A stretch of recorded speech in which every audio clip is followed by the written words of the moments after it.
Hi friends आमी पायल आमार रान्नाघरे सकलके स्वागत। आज आमी आपनादेर साथे शेयर करछि माछेर झोलेर एकटी रेसिपि।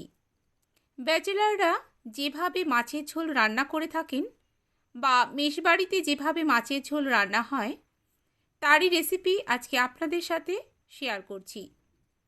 रेसिपिटी भालो लागले अवश्यई एकटा लाइक देবেন এবং कमेंट करे জানাবেন কেমন লাগলো। সবার প্রথমে সরষের তেলকে ধোঁয়া ওঠা গরম করে নিতে হবে। তারপর মাছের পিসগুলোকে ভালো করে পরিষ্কার করে ধুয়ে নুন হলুদ মাখিয়ে গরম তেলের মধ্যে দিয়ে দিতে হবে। হাই ফ্লেমে মাছের পিসগুলোকে এভাবে উল্টে পাল্টে একদম লাল করে ভেজে নিতে হবে। আমি এখানে কাতলা মাছ দিয়ে রান্না করছি, আপনারা চাইলে যে কোনো মাছ দিয়ে রান্না করে নিতে পারেন। তারপর যে তেলটা বেঁচে রইল সেই তেলের মধ্যে নুন হলুদ মাখিয়ে নেওয়া কপিগুলোকে দিয়ে দিলাম। কপিগুলোকেও আমি ভালো করে লাল করে ভেজে নেব। কপিগুলো লাল হয়ে এসেছে, এগুলোকে আমি তুলে একটা পাত্রের মধ্যে নিয়ে নিচ্ছি।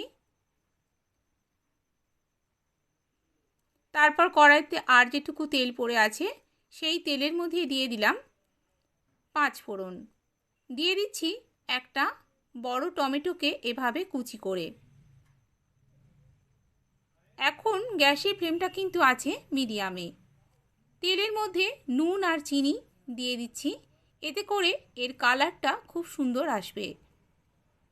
তারপর টমেটোগুলোকে ভালো করে তেলের মধ্যে নাড়াচাড়া করে নিতে হবে যাতে টমেটোগুলো খুব তাড়াতাড়ি গলে যায়। এখন টমেটোগুলো গলে গেছে, এ সময় আমি দিয়ে দিচ্ছি পরিমাণ মতো হলুদ গুঁড়ো,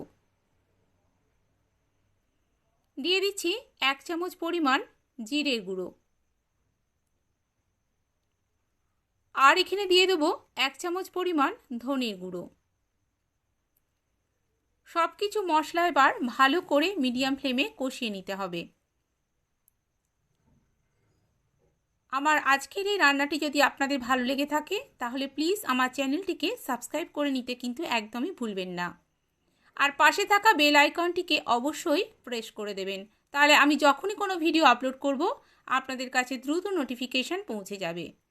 এখন আমি দিয়ে দিলাম অর্ধেক সিদ্ধ করে নেওয়া আলুগুলো। তারপর আলুগুলোকেও মশলার সাথে খুব ভালো করে কষিয়ে নিতে হবে। আমি এখানে প্রায় 3 থেকে 4 মিনিট ধরে আলুগুলোকে কষিয়ে নিয়েছি। আলুগুলো কষানো হয়ে গেলে এর মধ্যে এখন আমি দিয়ে দেবো পরিমাণ অনুযায়ী লঙ্কার গুঁড়ো, আর আমি দিয়ে দিচ্ছি 1 চামচ পরিমাণ আদা বাটা। তারপর আবারও সব কিছু খুব ভালো করে কষিয়ে নিচ্ছি। এখন আমি ফুলকপিগুলো দিয়ে দিয়েছি। ফুলকপি আলুকে আরও 2 মিনিট কষিয়ে নিতে হবে। তারপর এখানে অ্যাড করে দিতে হবে পরিমাণ অনুযায়ী গরম জল। অবশ্যই গরম জলটা ব্যবহার করবেন, এতে করে এর কালারটা কিন্তু খুব ভালো আসবে। গরম জল অ্যাড করে দেবার পর সব কিছু আবারও ভালো মতো নাড়াচাড়া করে দিতে হবে।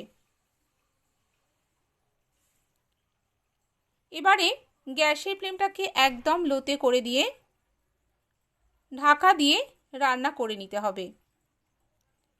এখন আমি গ্যাসের ফ্লেমটাকে লোতে রেখে দিয়েছি, মাছের পিসগুলোকে দিয়ে দিলাম, তারপর ঢাকা দিয়ে 5 মিনিট রান্না করে নেব। 5 মিনিট পর ঢাকা খুলে নিলাম, দেখুন আমাদের মাছের ঝোল কিন্তু প্রায় হয়ে গেছে। এখন আমি সব কিছু আর একবার নাড়াচাড়া করে নিলাম, আর ওপর থেকে এখন আমি দিয়ে দেবো ধনেপাতা কুচি। ব্যাস তৈরি হয়ে গেল মাছের ঝোল। আমার আজকের এই রেসিপিটা যদি আপনাদের ভালো লেগে থাকে তাহলে প্লিজ একটা লাইক করবেন এবং কমেন্ট করে জানাবেন আপনাদের কেমন লাগলো।